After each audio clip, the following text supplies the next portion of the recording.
Hi you guys, my name is Olivia. Welcome to my channel. I'm a stay-at-home mama to 3. I have a 13-year-old son, an almost 9-year-old daughter, and an almost 3-year-old daughter. And I talk homeschooling, motherhood, and some lifestyle things. Today, I'm going to be sharing my favorites from the last couple of months. So I'm gonna just title this my winter favorites. Nothing particularly screams winter here. Maybe a couple things are winter-ish, but for the most part, I've just really been loving these things for the last couple of months. Okay, the first thing that I am going to be sharing is something I can't pick up and hold for you. I guess I could, but it's running right now and I don't want to disturb it. It is an essential oils diffuser. It is by the brand Casa Organics. I have been completely and totally envious of people who have had the Aria diffuser by Young Living, and that's been around for what? Has it been almost like 10 years now? Maybe a little less. I have wanted that literally since it dropped and people started showing their Arias in their house. It's so beautiful. It was just always in a price point that was way outside of something that I could spend for what it is. And I'm not saying it's not worth it. I'm not saying that it's not super wonderful and made out of great things. I am just saying I could not justify spending the money that it is, hundreds of dollars, on a diffuser. So when I came across the Casa one, I immediately put it on my birthday list, and it's something that I recently got at the very beginning of this month, and I love it so much. It does have a smaller capacity and says it covers a smaller square footage than the Aria says that it covers. This is okay with me.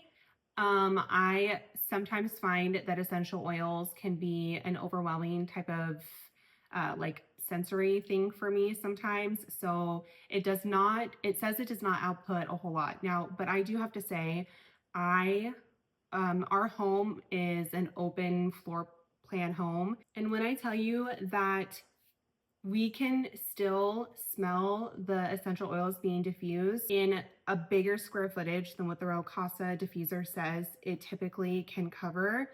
It's not just subtle. I mean, my daughter even earlier today came in through the garage, which enters into the mudroom, which is connected to our dining room. And the diffuser is in the living room near the other entryway to the house. And she goes, that smells good. What is that? I don't know if it's a combination of just the diffuser being awesome and also the oils that I am diffusing, but I love it so much. I do love the wood look of the Aria diffuser, but I think that the concrete sort of look for the Casa diffuser is also something that can work with, it can work in a lot of different home aesthetics. I don't even have a home aesthetic, and it fits in with everything just fine. There is also a light inside, and you can rotate through literally the rainbow. There's multiple shades of each color that you can manipulate this, and you don't have to have it rotating through. You can press a button when it gets to the color that you want, and it will stay that way. I also, first of all, I love Casa in general. I've purchased many things from this line. If you are at all interested in me making a video on the different products that I've used that I like, I would be happy to do that. Again, I don't know what I'm gonna be flagged for saying, and I know that the threshold for non-toxic and toxic is different to everybody, but they do pride themselves and market themselves as being a low toxic storefront option. And I have really loved a lot of the things that I've gotten from them. I purchased 3 of their holiday scents to put in the diffuser when I purchased the diffuser at the beginning of January. Can I just say, these smell so great. I love them so much. And I have been using essential oils for different things probably since 2012. I am not a loyalist to any of the top 2 brands. I don't think essential oils can replace life-saving medical, like westernized medical care. I do think that they're a great tool to put into your arsenal for when you need it. The 3 scents that I love a whole lot, one of them is cinnamon roll. This is an essential oil blend, and it's got cardamom, cassia, cinnamon bark, vanillin, clove, fenugreek, and nutmeg. This is my #1 go-to when I fill up the diffuser every day. It smells so good and it's not overwhelming. It does say in there to use 2 to 3 drops, and I usually use between like 6 and 8. 10 is way too much. 10 is way too much. So again, when I was saying, I don't know if it's just the capabilities of the diffuser itself or the quality of the essential oils, a combination of both. Another component may be that I just put more than it asks for in there. And I'm not suggesting anybody else do that. Love that scent so much. I also got Christmas cheer. This is a combination of, this writing's really small and that comment makes me feel really old. Orange oil, cinnamon bark, black spruce. This is not overwhelming and it's a great holiday scent. I really like this. I do like putting a drop of vanilla in with this from another essential oil line. I just feel like it just adds to it a little bit and I really enjoy that. The next one I got is, this one's called Pumpkin Spice. This is also lovely. This is my second most pulled for scent so far of the whole month for January. And the scents in here are, no, oh, come on. Okay, in my defense, the writing truly is so small. But it says cassia leaf oil, nutmeg, bergamot, cardamom, vanilla. Lovely. It's so good. I like it a lot. So far I have loved so many things from Real Casa Organics. Their essential oils have been great so far, and the diffuser is beautiful. These are battery operated flickering tapered candles. My mom got these for my birthday for me last year and I have been loving them. So they are rechargeable and it comes on a charging plate and all 6 of them sit on a plate together. There's a little green light or a red light next to each one of them letting you know their charge capacity, if it still needs time to charge or if it's done. They come with a remote, so it can be set on a timer. So they turn on and off at the same time every day. Or you just don't have to go through and press a button to turn them off and on whenever you want. You can use the remote if you have them multiple up throughout your house. I do. I love them.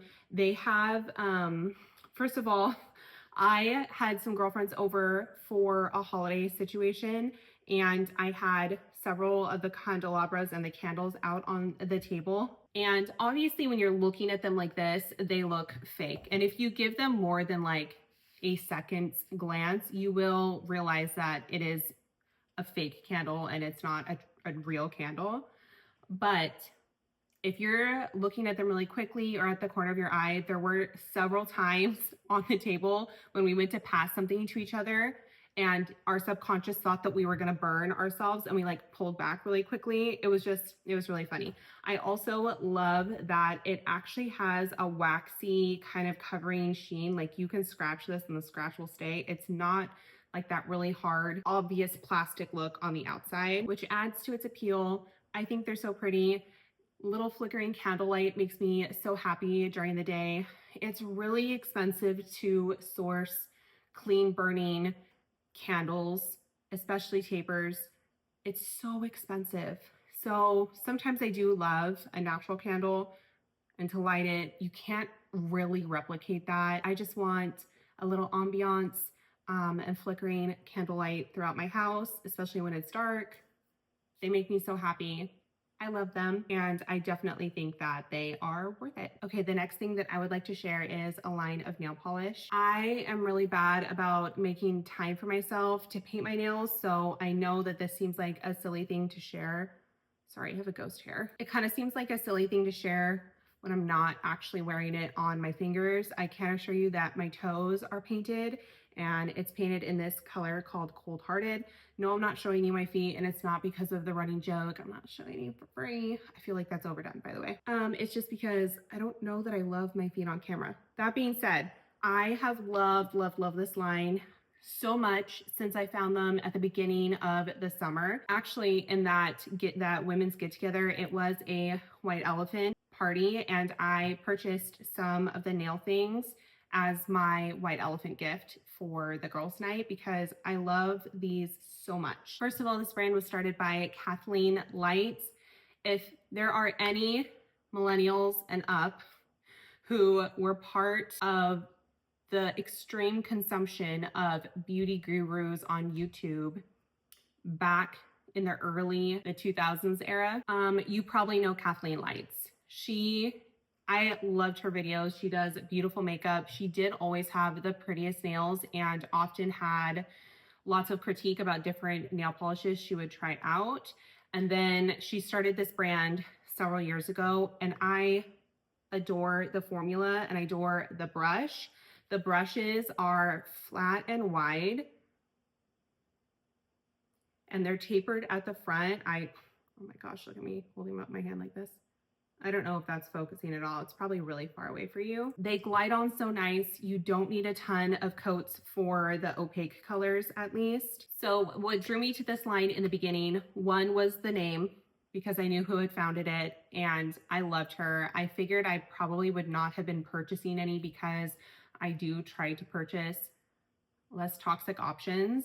If you are new to my channel, that's just kind of one of my priorities when I'm looking at different home hygiene and beauty products. If you're not new to my channel, then that will not be news. But when I went onto her site, it is a 21 free low toxic nail polish option.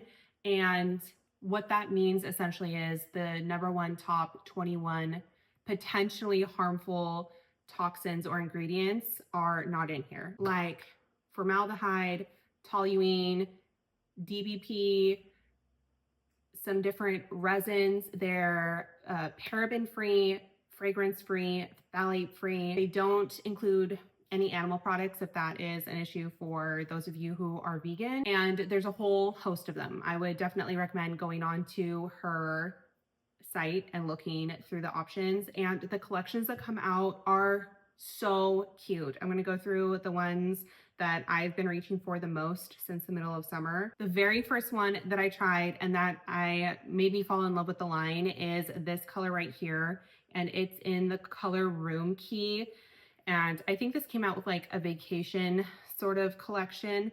It's this, I feel like this is a true coral in the sense where it's not too pink and it's not too orange. This lasted on my toes truly for almost 2 months, and there was no chipping at the top of my toenail at all. It was just grow out from the bottom. I topped it with her Totally Jelly No Cure top coat, and this is meant to give the look of like a gel top coat. It makes your nail look thicker, kind of like when you get gel, it looks like it has a little bit of body, but it's not bulky by any means, and it's really shiny. I loved this. I use this as my top coat for everything, and it does not make it impossible to dry. Sometimes when you get different top coats for nail polishes, especially in the low toxic nail polish realm, but it does not take forever to dry. It's not sticky forever, even when it's technically dry. I've loved this so much. The next color that I had for a long time was Princeling. I can't remember what she named this collection when it dropped. It's essentially like a romantic-y fiction line. Like I said, this has been such a beautiful winter color. It's called Cold Hearted. It is kind of a burgundy color, and when you put 2 coats on it, it's a little bit darker than this. I think this is such a pretty wintertime color. I have this on my toes. It's been beautiful. This is something I actually had on. I had this on in November and December, and I have really loved this one too. I don't typically pull for this. This is part of her horoscope collection. This is the color Scorpio. It looks really black, and it probably shows up black from that far away. When you get close, it's like this deep Merlot color. It pulls a little bit red, a little bit plum, like Merlot. When I did put 3 coats of this on, and it totally looked black until you got really close and you saw the difference when the light shined through. I'm sure that that's intentional, but if you want more of the color and less of the black to show up, I would probably just stick with 2 coats. This is her Nourishing Elixir Hyaluronic Acid and Vitamin E. This is also really nice, and I love her nail oil pens. This is in the pineapple scent. The brush is really soft for around your cuticles, and it doesn't take much when you click it to push oil up. It's not overwhelming. It doesn't like seep and leak through. I would definitely go click by click to see how much product you actually need, but I've never had a problem with this leaking out of the tip, and it truly is nourishing around your nail. My fingers feel so great when I use this, so I have really loved these nail polishes, and I would check them out. Okay, next on the list is Rose from Ellis Brooklyn. This is a perfume. This is my all-time favorite scent by Ellis Brooklyn. I have, in my Mother's Day video, if you guys, anybody on here watched that video, I recommended Florist from this line, and I love Florist. It's so nice. This is a rose scent, and it's definitely a mature scent, but it does not smell matronly. If you know what I mean, sometimes certain floral scents can sometimes give grandma. I love grandmas. I miss my grandma. This just smells like an elevated, mature rose scent that's still feminine, and it's not overwhelming. This one, and then also their scent, Miami Nectar. I get the most compliments when I wear these 2 scents than any other scents that I wear, including Florist. But Miami Nectar and Rose, I'm always getting questions of, what is that scent? Who's wearing that? What is it? It's beautiful. You can find some Ellis Brooklyn at Sephora's. You can also find, but I've never purchased them from there. I've either purchased them on their website or from like non-toxic makeup beauty websites like Credo. I don't know if Detox Market carries Ellis Brooklyn. They might not, but I love them. Okay, this is by Super Teeth. It is their dental probiotic, and this is their mint flavor. So this is something after I've brushed, after I flossed, I put this under my tongue and I just let it dissolve at the end of the night. Literally everybody in my family uses this product. If anybody here has watched my Instagram for more than like a year and a half, I did once talk about this whole line. The toothpaste was not for me, but I did truly enjoy the floss. I thought that the floss was pretty good, and I love their dental probiotic. My kids definitely prefer the mint to, I think it's strawberry is the other flavor that they offer. We saw a lot of differences in our oral hygiene once we started incorporating a dental probiotic, and this one especially has been our favorite. So they've got a blend of 3 different probiotics, and then xylitol, chicory root inulin, stearic acid, hydroxypropyl cellulose, natural peppermint flavor, vegetable magnesium stearate, and silica. The next product I want to share is Honest's like leave-in conditioner is essentially what it is, and a detangler.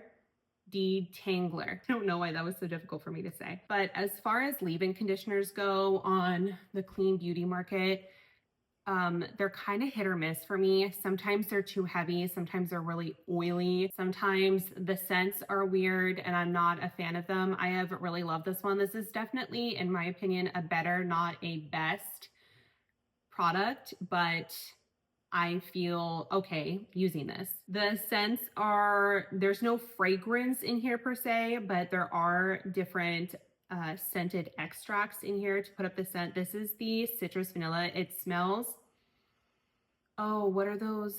The creamsicles. It smells like a creamsicle to me.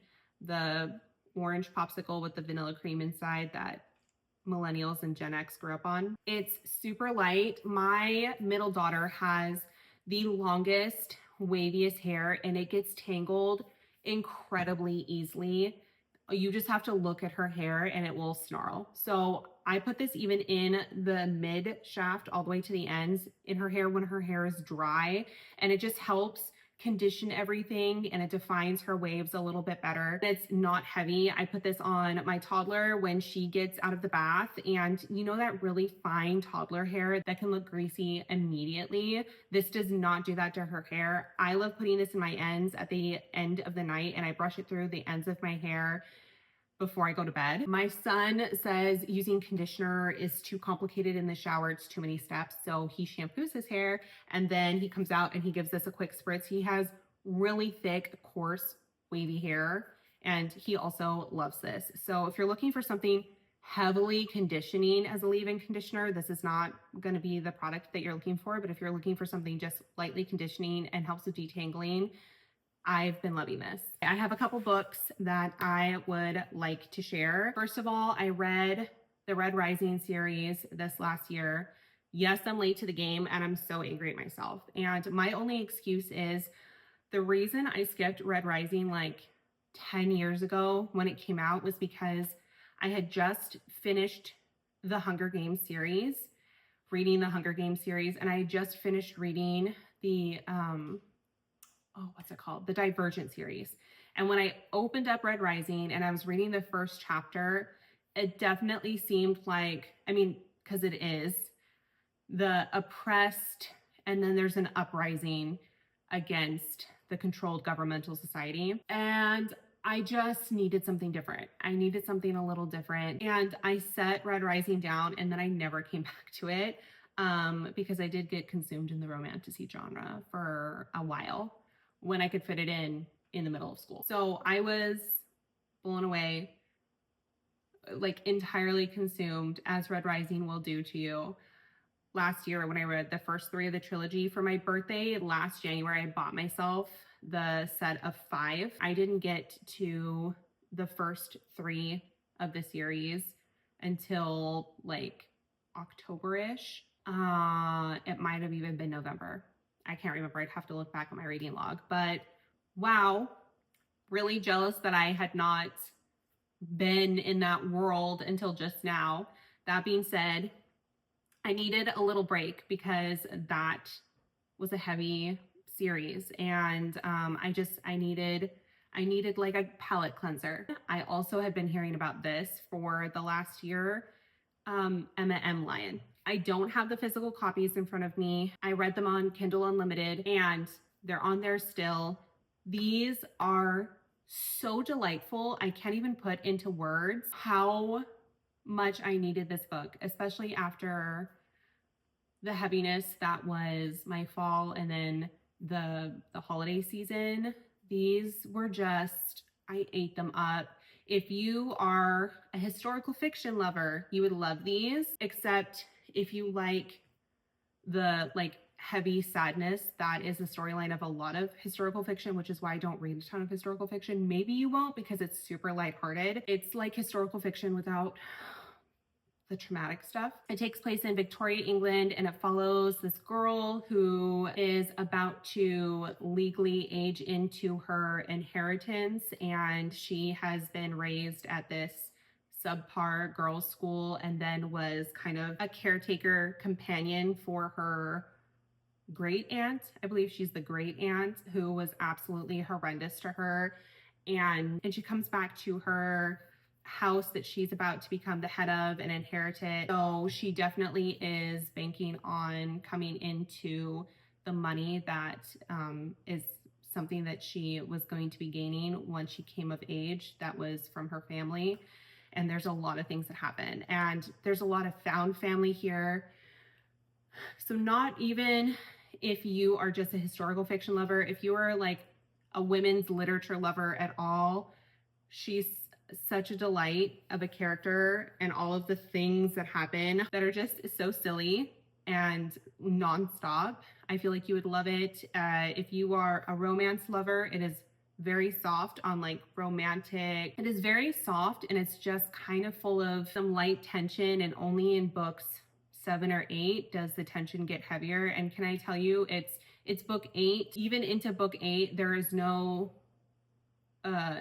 legitimate boyfriend yet. So when I tell you it is slow burn, it is the slowest of slow burn in such an enjoyable way. It's realistic and not like I don't know, the high stakes, heavy love that you get in a lot of the romantasy. The main character is sassy and opinionated and puts her foot in her mouth a lot without being that obnoxious main character that you see in a lot of like fantasy these days, where being rude and always having something to say and always having to come back is somehow meant to be powerful. She fights back against the period of time that it is and the rights that women actually are supposed to have according to whoever is in charge back then. The way that she navigates that is such a breath of fresh air. The writer creates this community that is just addictive to be in the sense where she's not going on these grand adventures. She's not traveling on a tour. She's not going to some foreign land. It all takes place in her little area in England that she lives, and there's a little bit of traveling, but it's not far. And it doesn't get exhausting or tiring just being in her neighborhood, in her community, and experiencing what's happening with all of her neighbors in her little town, in her little area. Like, it doesn't get just old. You don't feel trapped. The world doesn't feel small. The writing is so amazing. The author finds a way to give each one of the characters its own voice. And in a lot of like found family sort of books, everybody kind of morphs into having the same personality and the same comebacks and the same temperament. And so when it's now been an 8-book series, I'm sure that there's no way after book 8 that she's not going to be writing a 9th one. The way that she can continue to write her characters to be their own character is such a skill. I love this. And there's no spice, there's tension between a character and the main female character. Love it. Highly recommend this to all women who love to read. That moves into my next book that I'm going to be sharing, and that is Iron Gold. I've loved this month, but once I was done moving on from Emma M. Lyon, I got back into the Red Rising world. Wow, I had conflicting thoughts about this when I jumped into it. And for everybody that's had read this for like years and years, you're gonna be like, I know, but I was not expecting the multiple POVs. And actually I was upset with this and angry about this. I just wanted to read from Darrow's point of view. Obviously I gave it a chance because I love this world so much and the writing so much. So I'm like, okay, well, I guess I'm gonna have to just suffer. But no, it gets better. And I am enjoying all of the points. I am enjoying all of the points of view, because what the heck? So I think everybody says that at the end of almost all of Pierce Brown's books is, what the heck? Okay, the next thing I'm gonna share is Every Home a Foundation, experiencing God through your everyday routines in that white elephant party that I hosted. This is one of the pieces that I got at the end of the White Elephant, and I have really loved this. It's by Felicia Masonhauer, and it's about having contentment in your home, in the home that you have. It kind of talks about Christian culture in your motherhood and in your home.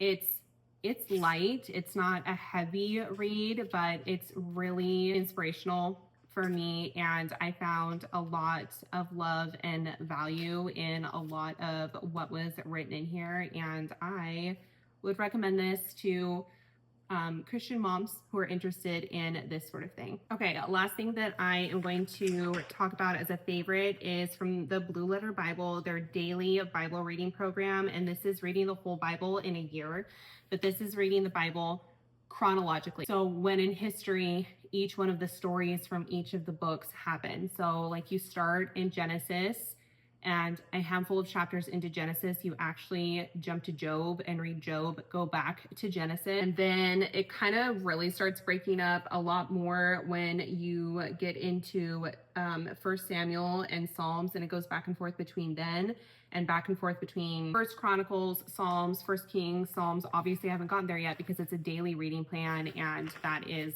later in the year than I am. But I just thought that this is such an interesting way to approach Bible study and your daily Bible reading is to read the whole thing in a year, chronologically in the time and history that each one of the stories of the books happens. If you go to Blue Letter Bible, you can print out the reading plan, and I've been enjoying that so far. All right, I have two non-favorites that actually I'm going to be sharing, and both of these are not because the product is bad whatsoever. They're just not meant for me, and I probably knew that going into both of them, but hopefully if you have the opposite sort of skin type or wants than I do, than I have, maybe this will be a good pick for you. So this is Kosa's Soul Gazer Mascara, and this is supposed to be a lengthening mascara, and I should have known because I always grab for volumizing mascaras. I don't really care to look necessarily like I have long eyelashes. I just want my lash line to look thick and full. This has the short little spikies, and it has an hourglass shape, and it has a really flexible tip. The wand itself is not too flexible, but the tip is super flexible. This is in the shade Hypnotize. You might find that this is really lengthening on you. I feel like I don't have the eye shape in which I can really tell when my lashes look long or when they're not. It's just the way that my eyes are shaped, like the shadows and where my hood is and stuff. It's just not what I usually go for. This is really black. I will say this is so difficult for me to take off. It's really hard to scrub off. I typically oil cleanse and then I use a face cleanser, and even at the end of, like, I've used oil and then I've used my face cleanser to break up the oil, and then I use a warm washcloth to wipe things off my face. There will still be kind of pieces of this underneath my eye. So definitely probably long lasting. Wasn't my favorite pick. Again, another pick that probably just wasn't for me. This is the Earth Harbor Oasis cleanser. This is the Deep Pore Gel Cleanser with chlorophyll and botanical BHA. I thought that this one would be less drying as a face cleanser, but I find that it is still kind of too drying for me. I also feel like this is 2 fluid ounces, but I feel like there's not a whole lot of product in here. It did break up the oils on my face really well after I oil cleansed. I have never tried to use just this cleanser to remove makeup before, so I don't know how well it works there, but after I oil cleansed and then I used this to kind of emulsify everything and then rinse things off, my skin did feel a little dry. I have extremely dry, dehydrated, sensitive, acne-prone skin. So if you have combination skin or oily skin, maybe you would really love this product. But yeah, this is another purchase where it was like, maybe I was overwhelmed about what cleanser to purchase, and I kind of landed on this because I do really enjoy this brand, but it just was not the purchase for me. Okay, you guys, that was fun. I don't know if I've actually ever done a favorites video before.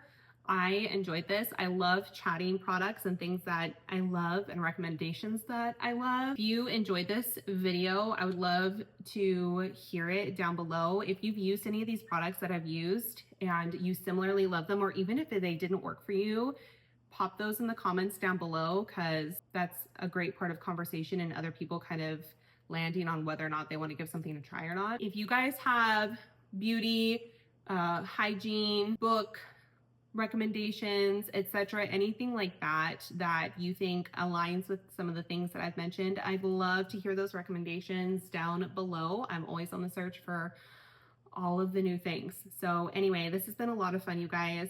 Thanks so much for watching, and I will see you guys next time.